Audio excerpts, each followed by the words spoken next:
نستكمل اليوم سلسلة تقاريرنا عن المشاكل التي تواجه بعض الأسر في السعودية، ونتحدث اليوم عن زواج المسيار والمسفار والنهاري وغيرها، والتي بدأت تظهر في السعودية في ظل واقع محلي متأزم يشهد ارتفاعا متزايدا في حالات الطلاق وارتفاعا ملحوظا في معدلات تأخر سن الزواج حتى مع وجود مسميات الزواج الجديدة.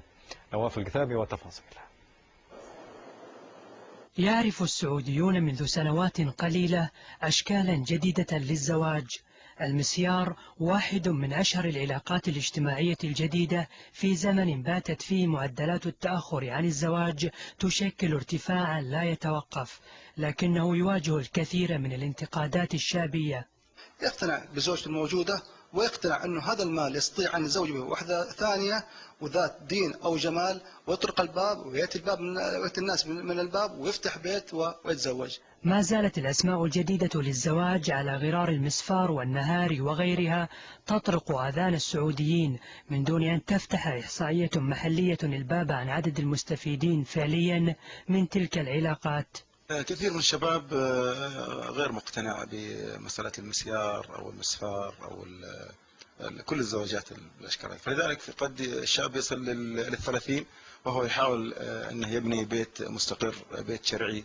ويرى مختصون أن مثل هذه العلاقات من الزواج جاءت لتطبق المثل الشعبي جاء يكحلها عماها على واقع محلي متأزم يشهد ارتفاعا متزايدا في حالات الطلاق.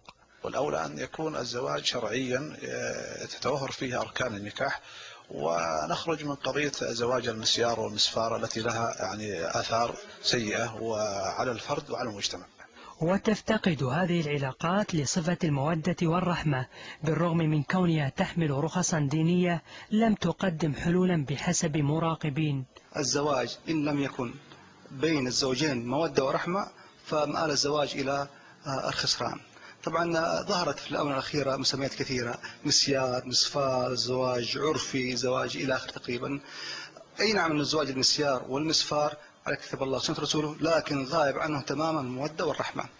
صعوبة العثور على متحدث مرتبط بالأسماء الجديدة للزواج يكشف خللا حول طبيعة ونتائج تلك العلاقات.